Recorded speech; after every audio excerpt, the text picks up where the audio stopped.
Photography is something most of us practice every day. We live in an amazing time for development in the field of photography, with new cameras and technologies being invented and released all the time. But where did it all begin? Photography has come a long way in its relatively short history. In almost 200 years, the camera developed from a plain box that took blurry photos to the high-tech mini computers found in DSLRs and smartphones. The story of photography is fascinating, and it's possible to go into great detail. Understanding the history of photography and its different genres and media techniques will help determine the best methods of care, handling, and storage so they can last as long as possible. For this presentation, we will be looking at my family scrapbook. Images within this scrapbook date back generations and provides a family history. Family photos represent decades of memories. It would be devastating to lose those memories to wear and tear from being shuffled around a home or improperly organized. It is important to handle photos with care to ensure their survival.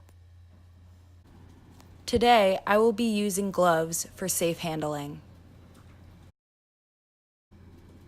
To prevent any further damage, here are some tips for handling family papers and photographs. First, have a clean, clear space prepared to place the originals before you get them out. Don't eat, drink, or smoke around originals. Wash your hands before handling paper, and don't apply lotion as it can stain the album paper. Paper can be handled without gloves because clean, lotion-free hands will not stain paper, and gloves can make it hard to handle delicate paper.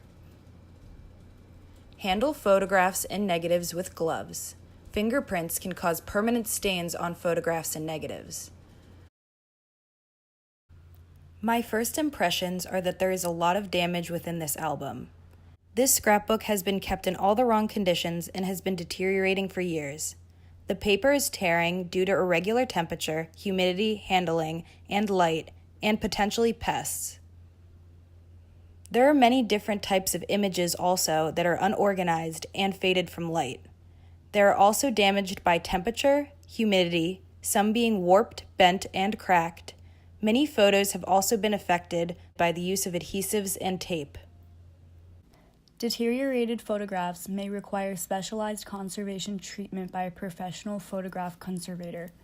This is often a costly, skill-demanding, and time-consuming procedure. For the majority of photographs in collections, conservation of deteriorated photographs is probably not a feasible or a cost-effective preservation solution. Instead, preventive actions such as maintenance, like environment, proper care and handling, and quality storage would have a more lasting, positive impact on the preservation of a collection. It is important to identify the type of photography used in your album.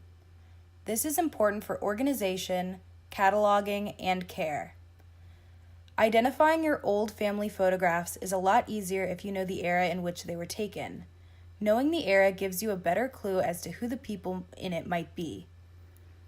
If you can narrow down the photo's era and the location where it was taken, even if it's just a general location, you can usually ID the people in the photos with a high degree of certainty, depending on how familiar you are with the people in your family tree. Since photographic prints and albums can date back generations, they can be made through a variety of processes. And because those processes determine its proper storage and handling, identification should be done with each image. This type of photograph is called a cabinet card. They were used in the early 1900s.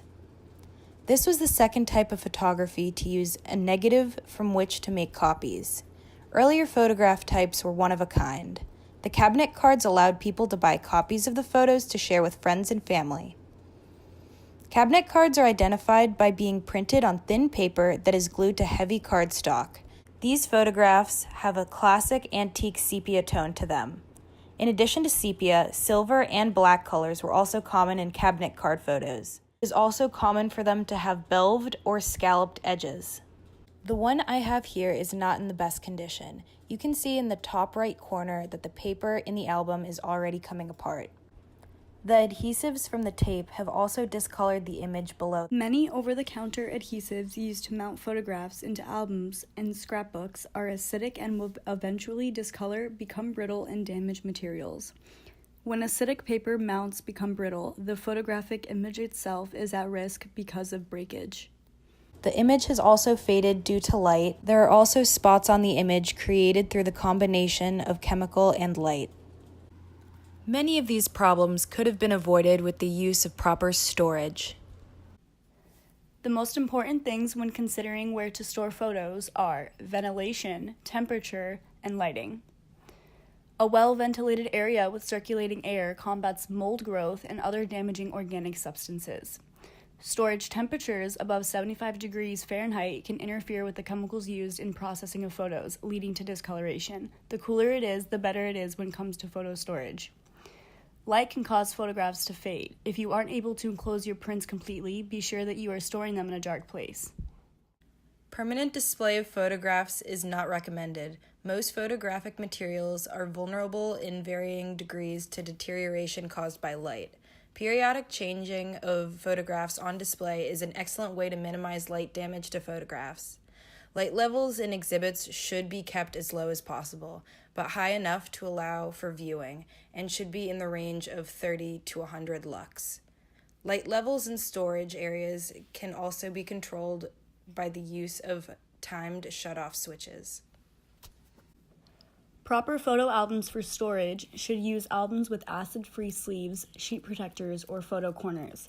They should avoid adhesives. Acids that can deteriorate the quality of printed photos hide in adhesives. Make sure photographs have been inserted into sleeves or corner tabs that fit their size and that they are positioned so that they will lay flat. Don't overstuff. This tip is more for preserving the quality of the album itself rather than the photos. If maintaining the quality of the album is important to you, overstuffing can cause damage to the spine of the album or cause pages to fall out. You should choose the album itself carefully. Avoid textiles that might be appealing to moths or other cloth-eating pests. Leather is your best bet when it comes to albums that will last and store well.